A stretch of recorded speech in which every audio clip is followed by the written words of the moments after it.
Here we continue our conversation regarding slopes, particularly analysis of the stability of slopes, particularly associated with the slip mode of failure, which is essentially, as we know, the sliding of a wedge of soil. In this case, it's this right here, this is the wedge, along a failure surface that is predefined like this. This particular one is a curved failure surface. So we can write here that a slip is the sliding of a wedge along a failure surface. This so-called sliding that occurs along the failure surface leads to us essentially calling such a failure a landslide. Okay, because this land mass or this soil mass slides along the failure surface. Now we ask the following question: how close is this wedge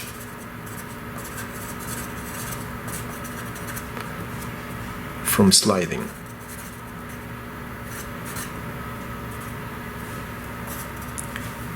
This question in the engineering world would be stated like this: how stable is this wedge? Or what is the stability level of this failure surface? Remember that the wedge and the failure surface are linked, right? Each wedge has a failure surface. This particular wedge has this failure surface associated with it. Now clearly this so-called sliding is what we would call a failure, an engineering failure, right? Something that's bad. So we need to define what failure is, but not in the colloquial way or in the general way, but in the theoretical way that is associated with our calculations or soon-to-be calculations. Define a failure as the condition where there is an incipient movement of the wedge. So as soon as the wedge begins to move, we consider that situation or that point in time, let's say, the theoretical failure point. Now, movement. The movement of the wedge is important. That is the nature of the movement. So notice that this particular wedge is resting on a failure surface that is curved. Therefore, the movement of the wedge is naturally going to be a rotation.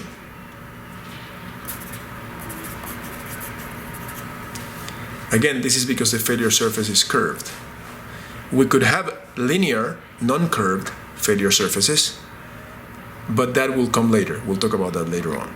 So if we have a rotation, and we are talking about the incipient movement or the beginning of the movement, then we're essentially talking about the point in time where statics in association with moments is violated.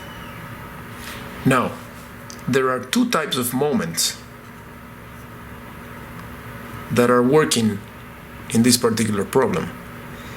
There are moments in this system, and we'll calculate them later, that are acting to produce the sliding, the slip. These are called the driving moments because they drive the failure.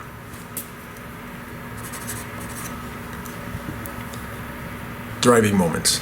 And there are also moments that resist the failure. And again, we'll calculate these later. So essentially, the way we answer this question, how close is this wedge from sliding, involves these two moments. And particularly, or by definition, we use a factor of safety, which is defined as the sum of the resisting moments over the sum of the driving moments. So this is what happens.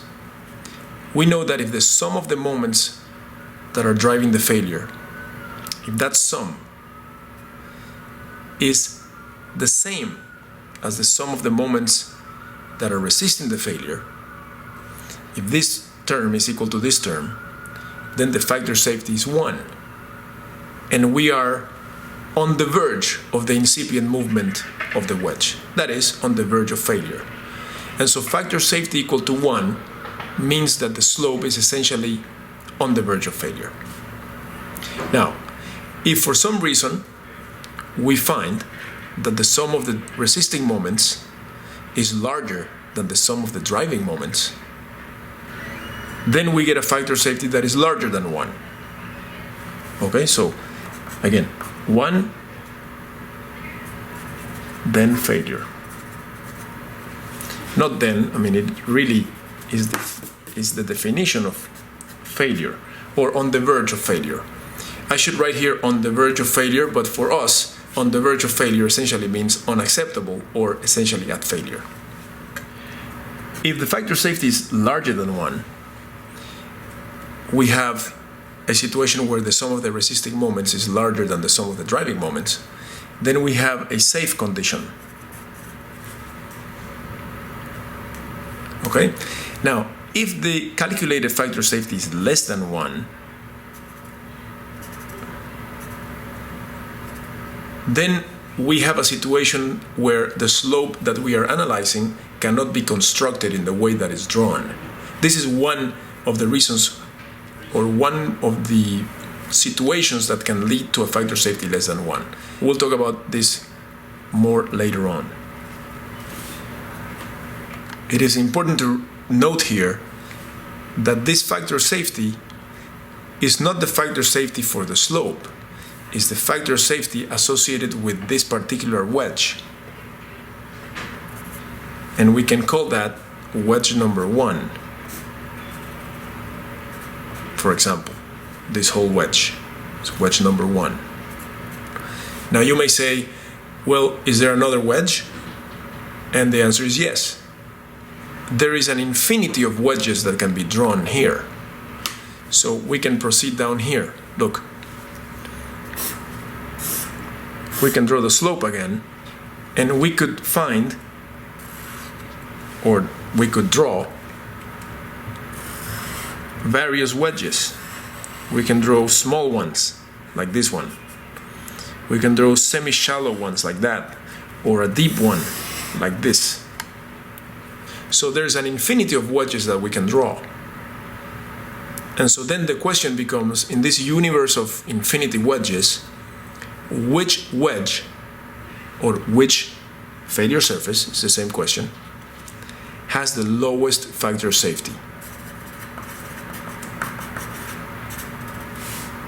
The wedge or failure surface with the lowest factor safety is considered the wedge or failure surface that has the so-called critical factor of safety.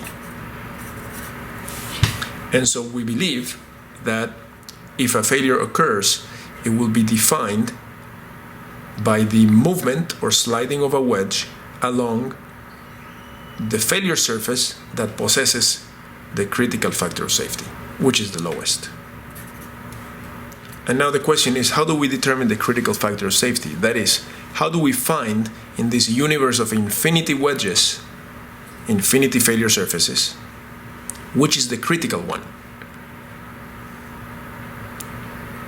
And so, as you can imagine, we attempt to do this with a computer, because a computer is able to analyze a large number of failure surfaces or wedges very quickly, relative to our ability to do it by hand. But in the next video, we're going to perform the calculations by hand for the factor safety of a single wedge that is prescribed with a failure surface.